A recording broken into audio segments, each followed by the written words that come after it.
মা কোনো বাবা যাতে কোনো সন্তানের সাথে এরকম কাজ না করে। আজকে 2 মাস তুমি আমার ব্যবসাটা বন্ধ করে দিলে, আমার এক চোখে দেখে গেল। পাস্ট ভুলতে নেই, আমি অনির্বাণ কিন্তু সোনার চামচ নিয়ে জন্মেছে। অর্থ যদি এতই বড় হয় তাহলে তোমরা অর্থ নিয়েই বাঁচো। আজকে যে ভিডিওটা আজকে আমি এসছি, সেই ভিডিওটা আমি একটা জিনিস দেখাবো। আজকে অনির্বাণকে আমি দেখেছি যখন আমি দোকানে ছিলাম 20 বছর আগে। অনির্বাণের বয়স কত ছিল? কত হবে তখন? 8 বছর 9 বছর বয়স। অনির্বাণকে আমাকে চেনে এখন? না, চেনে না। অনির্বাণ আমাকে চেনে না। আমার বাবা সেখানে বলছে যে 2006 সালে যখন বাবার দোকান শুরু করে তখন আমার বয়স নাকি 8 বছর।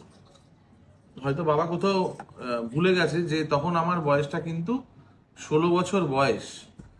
আর 2008-এ আমি বিয়ে করি, তখন আমার 18 বছর বয়স, এবং তখন আমাদের ফুটপাতেই দোকান।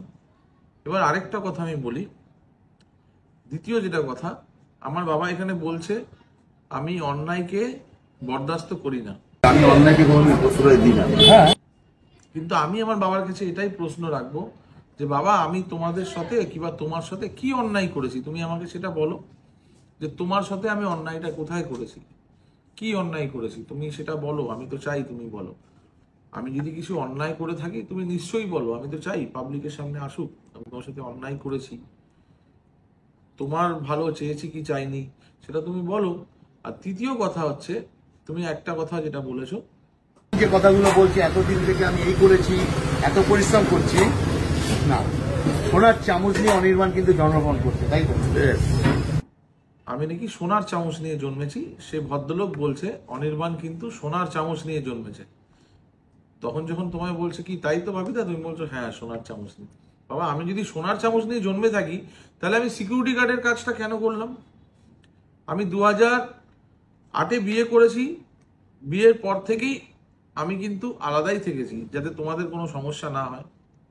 মানে যেহেতু আন্ডার এজ বয়স, তখন আমরা থাকিনি, আমরা ভাড়া থেকেছি, কিন্তু তখন থেকেই আমরা 16-17 বছর ভাড়াই থেকেছি।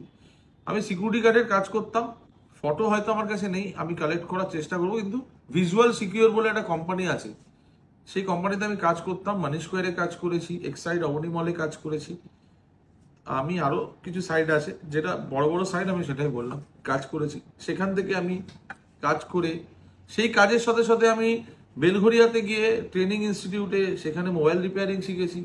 সেই মোবাইল রিপেয়ারিং শিখে সেখান থেকে ফুটপাতে এই যে আমার মোবাইলের দোকান, সেই মোবাইলের দোকান দেখতেই পাচ্ছেন, আমরা দেখিয়ে দিই, এই যে মোবাইলের দোকান, অভিষেক মোবাইল বলে আমার মোবাইলের দোকান ছিল। ব্যারাকপুরের মানুষ জানে